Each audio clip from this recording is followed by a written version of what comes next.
дар соли 2026 ҳумоюн назиров хонандаи муассисаи давлатии таълимии литсей барои хонандагони болоиқат дар шаҳри турсунзода дар олимпиадаи байналмилалӣ фаъолона иштирок намуда сазовори медали тилло гардид. салом тамошобинони гиромӣ, нашри навбатии барномаи соҳибистеъдодро ин лаҳзаҳо аз телевизиони илм ва табиат пешниҳоди шумо мегардонем. тамошобинони гиромӣ, ёдовар мешавем ки имрӯз суҳбати мо атрофи дастовардҳои навбатии омӯзгорон ва хонандагони муассисаи давлатии таълимии литсей барои хонандагони болоиқат дар шаҳри турсунзода сурат хоҳад гирифт ки дар ҳафти барнома бо иштирокчиён шинос хоҳед шуд. қаблан иштироки шуморо дар барнома хайрамақдам мегӯем. хушомадед. тавре ки ба мо маълум аст, чанд рӯз қабл хонандагони шумо аз олимпиадаи байналмилалӣ ба дастоварди назаррас баргаштанд. дар оғози барнома мехостем аз шумо бифаҳмем ки ин чӣ гуна олимпиада буд ва аз кадом фанҳо хонандагон иштирок намуданд. соҳаи маориф кишвар рушд карда истодааст ва ин ҳама аз дастгирӣ ва кӯмакҳои ҳукумати кишвари ҷумҳурии Тоҷикистон, роҳбарияти олии кишвар, махсусан пешвои муаззами миллат муҳтарам Эмомалӣ Раҳмон аст. ва бубинед ки имрӯз хонандаи тоҷик қодир аст, имкон дорад, қудрат дорад дар баробари хонандагони дигар давлатҳои абарқудрат гӯем вориди сабқат шавад ва дар олимпиадаи байналмилалии фаннӣ иштирок карда соҳиби ҷоизаҳо ва обрӯи кишварро дар арсаи байналмилалӣ баланд бардорад. дар баробари ин шогирдони литсей барои хонандагони болоиқат дар шаҳри турсунзода низ аз ин ақиб нестанд ва дар соли 2025 ва 2026 дар як қатор олимпиадаҳои байналмилалӣ ширкат варзиданд ва махсусан ба тозагӣ яке аз шогирди мо ҳумоюн назиров дар олимпиадаи байналмилалии Брейникс ки аз 24 то 30 марти соли равон дар кишвари Малайзия баргузор гардид, иштирок варзид ва соҳиби ҷойи аввал ва медали тилло гардид.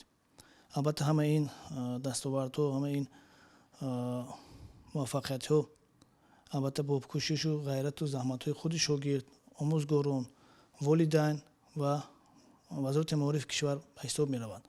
зеро бедастгирии инҳо албатта ба муваффақияту нолӣ шудан амри маҳол аст ва мо низ пайваста кӯшиш мекунем ки дар оянда низ боз сафи чунин шогирдон барои иштирок дар олимпиадаи байналмилалӣ ва парчами кишвари азизамонро баланд бардоштанд. шогирди мо аз фани физика ширкат варзид ва хушбахтона муваффақияти калон ба даст овард. албатта дар байни ин қадар давлатҳои абарқудрат, давлатҳои пешрафта сабқат кардан кори саҳл осон нест ва ин албатта заҳматҳову кӯшишҳои худи омӯзгоронро нишон медиҳад ки тавонистанд муваффақ шаванд. ташаккур. акнун аз худи ғолиби озмун мехостем бифаҳмем ки чӣ гуна шумо воқеан ҳам тавонистед ки парчами ватани азизи худ Тоҷикистонро баланд бардоред ва барои иштирок дар ин озмун чӣ гуна омӯзгорон шуморо роҳнамоӣ карданд? аз санаи 24 то 30 марти соли ҷорӣ дар олимпиадаи байналмилалии Брейникс иштирок варзидам, ширкат варзидам ва сазовори ҷойи аввал гаштам. аввалан рӯҳбаландкунӣ ва иштиёқи маро ба ин фан, яъне ба фанҳои дақиқ ва олимпиадаҳо сарчашмаи ҳамаи иштиёқи ман суханҳои пешвои муаззами миллат мебошад. зеро дар ҳар як паём ва суханҳои худ қайд мекунанд ки ҷавонон ояндаи миллат ҳастанд ва ташаббусҳои хеле хубро барои мо пешбинӣ карданд. мисол соли 2017 соли ҷавонон эътироф гардид, солҳои 2020 то 2040 20-солаи рушди фанҳои табиатшиносӣ, риёзиёт ва дақиқ ва чун гуфтем стипендия дода мешавад ба талабоне ки худ таҳсил мекунанд. ин худ як рӯҳбаландкунӣ аст, яъне хонанда иштиёқ пайдо мекунад ки ба олимпиадаҳо ширкат варзад ва худро муаррифӣ созад. ин низ як сарчашмаи иштиёқи ман буд, яъне чун қайд кардем суханҳои пешвои муаззами миллат ва аз 24 то 30 март ти соли ҷорӣ ман дар кишвари Малайзия будам. хеле шод ҳастам ки дар арсаи ҷаҳонӣ байни давлатҳои ба абарқудрат тавонистам ки парчами Тоҷикистони азизамонро баланд бардорам. хуб, иштирок дар ин озмуни байналмилалӣ бори аввал буд ки шумо иштирок кардед ва масалан шартҳои озмун чӣ гуна буд? қаблан ман ба озмунҳои байналмилалӣ ба тариқи онлайн имтиҳон супорида ширкат варзида сазовори ҷойҳо шуда буданд, вале ба мамлакати хориҷа сафар кардан. Бале ин бори аввал буд ва шартҳои озмун аз ду қисм иборат буд. Қисми аввал назариявӣ ва қисми дуюм амалиявӣ, ки дар қисми аввал хонанда бояд ки мисол кор мекард, масъала дониши худро месанҷид, ва дар қисмати дуюм, яъне дар рӯзи дуюм амалиявӣ, донишҳои омӯхтаи худро истифода бояд мекард, нишон медод ки чӣ тавр бояд истифода кард, оё истифода кардан метавонад омӯхтаи худро ё ки на. ва ин хеле хуб аст ки ман тавонистам донишҳои худро истифода кунам, нишон диҳам, яъне муаррифӣ кунам худро. Ва бале дар бори аввал сазовори ҷои аввал гашта парчами Тоҷикистони азизро барошам барои ман як шараф аст. ғайр аз олимпиадаҳои байналмилалӣ дар озмунҳои ҷумҳуриявӣ низ ширкат варзидам. аввал аз фанҳои математика, риёзиёт, аз фани физика, аз фани забон ва адабиёт низ ширкат варзида будам ва сазовори ҷойҳои намоён гашта будам. ва аввалин маротиба қадам ба фанҳои дақиқро ман дар синфи ҳафтӣ гузошта будам, дар муассисае ки айни ҳол таъсис карда, яъне муассисаи давлати таълимӣ барои хонагоҳи болои қад. аз синфи ҳафт оғоз карда будам, яъне 2 сол қабл, ва дар озмунҳои ҷумҳуриявӣ низ сазовори ҷойҳои намоён гашта будам. имрӯз кадом маҳфилҳои зеҳнӣ амал мекунад дар муассисаи шумо?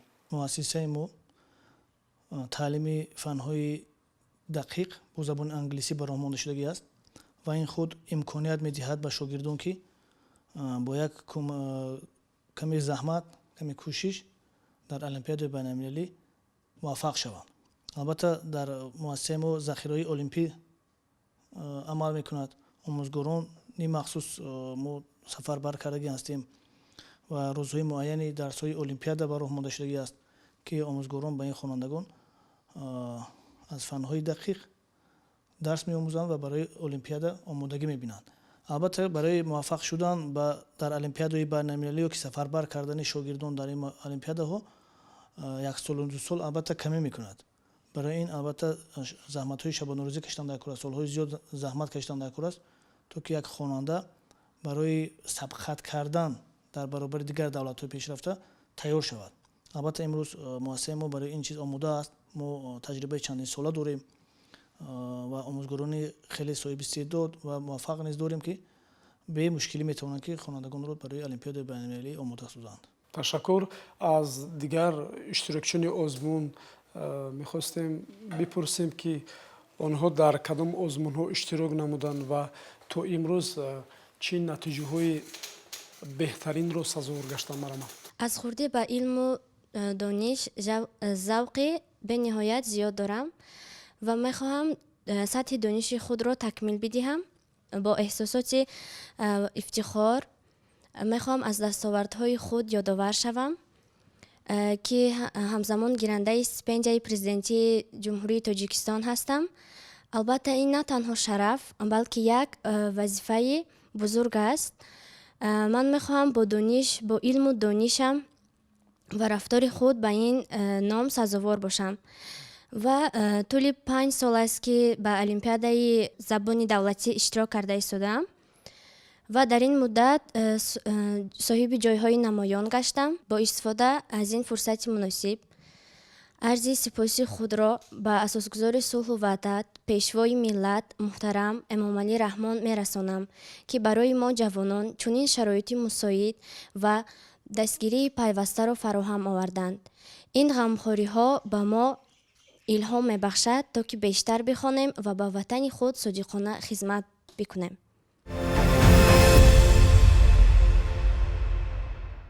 чӣ гуна дастоварди муҳимро аз олимпиадаи байналмилалӣ шогирдони шумо то ба имрӯз ба даст оварданд? дар соли 2024 шогирдони мо ба таври онлайнӣ иштирок карданд дар олимпиадаи Архимед, Брейникс ва Horizon.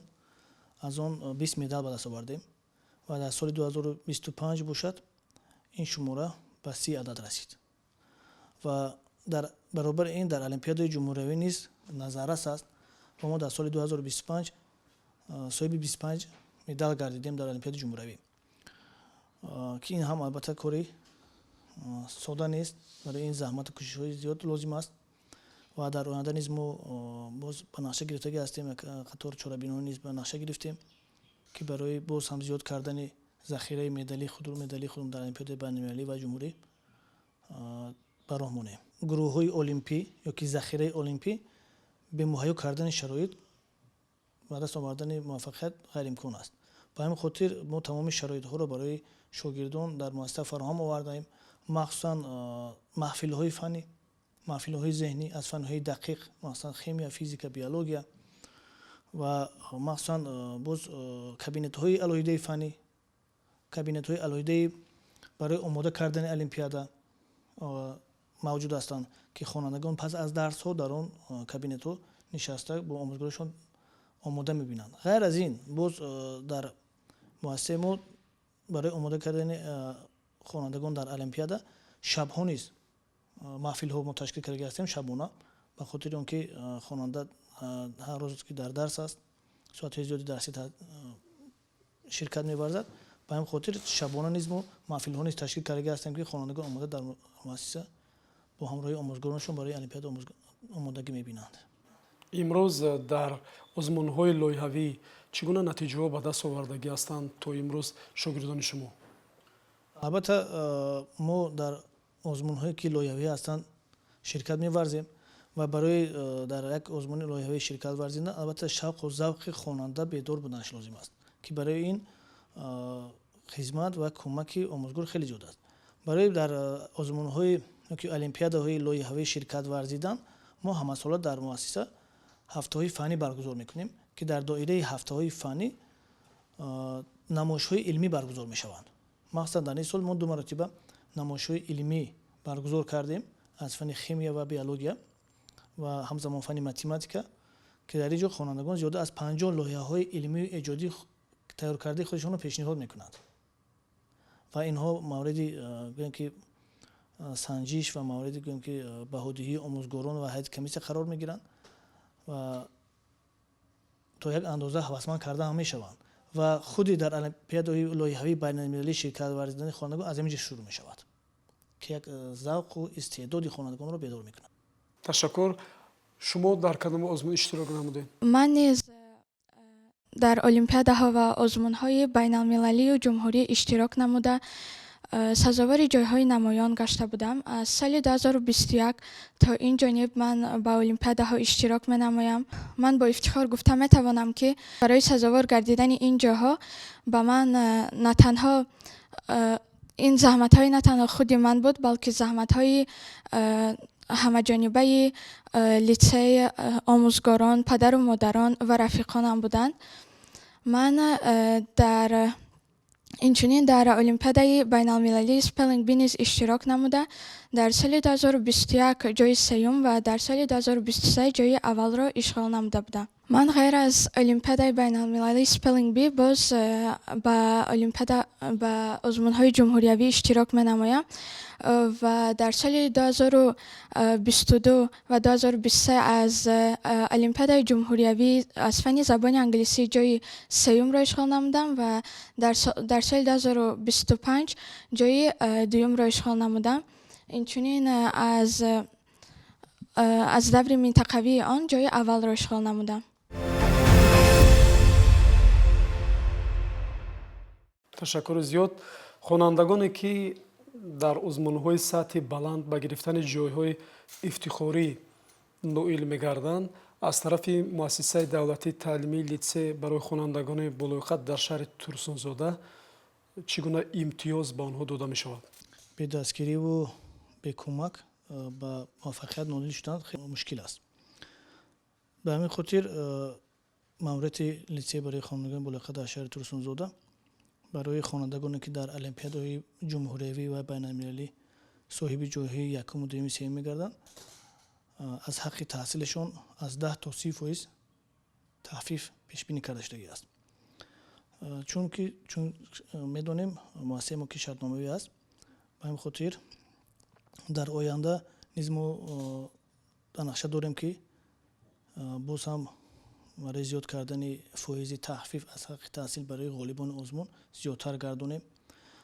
در برابر این برای آموزگارانی که خوانندگانشان در المپیادهای جمهوریوی بین‌المللی سزاوار جای‌های نمایان می‌گردند برای آنها نیز مکافات پولی پیش بینی کرده شده است و امیدوارم که این دستگیری‌های مؤسسه غیر از این دستگیری‌های حکومت کشور вазорати маориф ва илми ҷумҳурии Тоҷикистон боис мегардад ки омӯзгорони мо боз беҳтару бештар кор кунанд, шогирдони зиёд ба воя расонанд ва натиҷаи онро дар хеле муваффақият дар олимпиадаи байналмилалӣ бубинем. аз тарафи маркази миллии тестии аз президенти ҷумҳурии Тоҷикистон барои ғолибони озмуни байналмилалӣ ва ҷумҳуриявӣ холҳои муайян пешбинӣ карда шудагӣ аст ва онҳо метавонанд ки дар дилхоҳ кластерҳое ки онҳо интихоб мекунанд ҳамон баллҳои муайяншударо сазовор шаванд, дастгир шаванд. Ва ин ҳам як дастгирии ҳукумати кишвар ба хотири дар оянда низ боз ҳам муваффақ шудани хонандагон дар дигар соҳаҳо низ мебошад. табре ба ҳамагон маълум аст, солҳои охир озмуни ҷумҳуриявӣ илм, фуруғи маърифат, фуруғи субҳи доноӣ китоб аст таҳти сарпарастии президенти ҷумҳурии Тоҷикистон муҳтарам Эмомалӣ Раҳмон доир карда мешавад. дар озмуни мазкур то имрӯз чӣ гуна натиҷаҳои арзандаро хонандагон ба даст оварданд? албатта қайд кардан ба маврид аст ки дар баробари олимпиадаи байналмилалии ҷумҳуриявӣ имрӯз озмунҳои ҷумҳуриявие ки аз тарафи пешвои муаззами миллат ташкил ва баргузор карда шуда истоданд ба монанди илм, фуруғи маърифат ва фуруғи субҳи доноии китоб аст, хонандагони мо пайваста ширкат варзида истоданд ва дар барои омода кардани хонандагон ба ин озмунҳо низ мо омӯзгорони махсус сафарбар кардагӣ ҳастем ва шароитҳои лозима фароҳам аст ва хонандагони мо дар ин озмунҳо ширкат варзида истоданд ва соҳиби ҷойҳои намоён то даври минтақавӣ ба даст оварданд. албатта бе дастгирии омӯзгорон муваффақ шудан мушкил аст ва маъмурияти литсей тасмим гирифтагӣ аст ки барои омӯзгороне ки шогирдонашон дар олимпиадаҳои ҷумҳуриявӣ ва байналмилалӣ ва озмунҳои ҷумҳуриявӣ сазовори ҷойҳои намоён мегарданд, як миқдори муайяни мукофотҳои пулӣ муайян шудагӣ ҳастанд ва дар соли 2025 низ зиёда аз 15 омӯзгори мо шогирдонашон дар олимпиадаи ҷумҳуриявӣ сазовори ҷойҳои якуму дуюми сеюми намоён гардиданд ва аз тарафи муассисаи онҳо қадрдонӣ шуданд. Таваҷҷӯҳи ҳукумати иҷроияи шаҳри Турсунзода ва мудирияти маорифи шаҳри Турсунзода нисбат ба ин муваффақияти мо хеле зиёд аст ва ҳамаҷониба мо дастгирии онҳоро эҳсос мекунем. Он вақт дар бари мо ҳастанд ва аз омӯзгороне ки шогирдонашон дар ин олимпиадаҳо соҳиби ҷойҳои намоён гардиданд аз тарафи худи ҳукумати шаҳри Турсунзода ва маорифи Турсунзода шӯъбаи маориф қадрдонӣ карда шуданд. Албатта мо низ миннатдории худро ба онҳо низ мерасонем.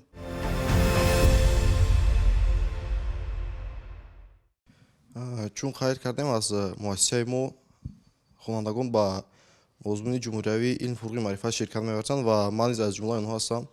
То даври минтақавӣ иштирок кардам ва сазовори ҷойҳои як ду се гардида будам ва ғайр аз ин боз ба озмунҳои дигаре ширкат варзида будам. Ба мисоли соли гузашта чун соли 2025 соли ҳифзи пиряхҳо буд, мо як чунге макет пешниҳод карда будем ва лоиҳа пешниҳод карда будем, сазовори ҷойи аввал гашт. ва ғайр аз ин дар олимпиадаҳои байналмилалӣ аз фанни математика ба тариқи онлайн ширкат варзидам ва на фақат дар олимпиада ва ба дигар корҳо низ хеле фаъолина иштирок мекунанд дар муассиса дар шаҳр дар ноҳияи муҳити зист истиқомат ва боис шудааст ки сазовори ифтихорномо гаштаам. қайд кардан ба маврид аст ки шогирдони мо дар баробари олимпиадаҳои ҷумҳуриявӣ байналмилалии фаннӣ боз дар олимпиадаҳои лоиҳавӣ низ фаъолона ширкат мебарзанд ва чӣ қадр ки қайд кардан дар соли 2025 ки соли ҳифзи пиряхҳо эълон шудагӣ буд ва конференсияи байналмилалие ки дар сатҳи ҷумҳурӣ баргузор гардид дар шаҳри Турсунзода низ ҳамчунин баргузор гардида буд ва як озмунам бахшида ба ҳамин соли байналмилалии пиряхҳо дар шаҳри Турсунзода аз тарафи кумитаи ҳифзи муҳити зист ташкил ва баргузор карда шуд ва дар ин шогирдони мо фаъолона ширкат варзиданд ва соҳиби ҷойҳои намоён гардиданд ва ҳамчунин ҳумоюн назирзода низ дар ин озмун ки ба таври лоиҳавӣ буд ширкат варзид ва соҳиби ҷойи намоён гардиданд. ҳама ин дастовардҳо ва ин муваффақиятҳо кӯшишу ғайратҳои худи шогирдон аст, дастгирии волидайн аст, албатта кӯмакҳои вазорати маориф ва илми ҷумҳурии Тоҷикистон ва роҳбарияти олии кишвар мебошад ва дар оянда низ мо кӯшиш мекунем мо коллективи омӯзгорони муассиса ба ин кӯмакҳо ба он заҳматҳои ёрдамҳои ҳукумати кишвар сазовор бошем ва шогирдоне тарбия карда бошем ки ҷавобгӯ ба стандартҳои байналмилалӣ бошанд. ташаккур. суоли дигар ин аст ки имрӯз чӣ бояд кард ки хонандагонро бештар ба фанҳои дақиқ, яъне таваҷҷӯҳи онҳоро ба фанҳои дақиқ ҷалб намуд? муассисаи мо равияи табиии розӣ аст ва дар баробари фанҳои гуманитарӣ бештар таваҷҷӯҳи мо ба фанҳои дақиқ аст ва фанҳои дақиқ мо чӣ гуфте ба забони англисӣ таълим дода мешаванд ва барои шавқу ҳаваси хонандаро ба фани дақиқ бедор кардан ин нақши муаллим хеле зиёд аст. яъне омӯзгор худ бояд мутахассиси ҳамин соҳа бошад. омӯзгор бояд мутахассисе бошад ки фани худро ба хонанда пурра омӯзонда тавонад. ғайр аз ин шавқу ҳаваси хонандаро нисбат ба он фан бедор карда тавонад. ва як муваффақияти дар олимпиадаҳо шудани хонандагон ҳамин аст ки интихоби дурусти хонанда, яъне дуруст интихоб кардани хонанда 50% муваффақият аст. албатта вақте ки хонанда худаш шавқу ҳавас дорад, вақте ки хонанда аз боли худаш зиёдтар кор мекунад, вақте ки хонанда аз тарафи омӯзгор як мисол дода мешавад ва 2-3 мисол иловагӣ вай кор мекунад. ин ки як формуларо азод кун мегӯяд муаллим, хонанда 3-4 формула азод мекунад. албатта ин нишони он аст ки аз он хонанда як мутахассис сохтан мумкин аст. ба ҳамин хотир бештар мо дар аввали соли хониш бештар таваҷҷӯҳ мекунем барои интихоби хонанда. бинобар ҳамин даври аввали озмунҳои ҳам ҷумҳурӣ ҳам байналмилалӣ дар муассиса хеле хуб гузаронида мешавад ки дар интихоби хонанда хато набояд кунем, зеро ки оянда бо вай пайваста кор кардану пайваста бо вай фаъолият кардан осон шавад, яъне мушкилӣ эҷод нашавад. ба ҳамин хотир омӯзгорони фанҳои дақиқи мо хеле мутахассисони соҳиби таҷриба ҳастанд, омӯзгороне ҳастанд ки касбияти хеле баланд доранд ва хонандагонро бештар барои ҳамин фанҳои дақиқ таваҷҷӯҳшон зоҳир кардан кӯмак мекунанд. албатта дастгириву кӯмакҳои роҳбарияти олияти кишвар, вазорати маориф ва илми ҷумҳурии ислом имрӯз барои омӯзгорон хеле зиёд ҳастанд. назар ба солҳои қаблӣ имрӯз шароит дар муассисаҳои таълимӣ хеле хуб аст ва омӯзгоронро мебояд ки ба ҳамин заҳмату кӯмакҳои ҳамин давлату миллат бирасанд ва шогирдони барои ҷумҳурӣ, барои ин миллат сазовор ва дар сатҳи байналмилалӣ рақобатпазир тайёр намоянд. барои иштирокатон дар барнома аз шумо ташаккур мегӯем. умедвор ҳастем ки дар дигар озмунҳои сатҳи бонуфуз шогирдони шумо боз ҳам муваффақ мегарданд. бинандагони гиромӣ, ёдовар мешавем ки суҳбати мо доир ба дастовардҳои навбатии омӯзгорон ва хонандагони муассисаи давлатии таълимӣ литсей барои хонандагони болоқат дар шаҳри турсунзода буд. инҷо барномаи мо ба анҷом мерасад. то нашрҳои дигар саломату комёб бошед.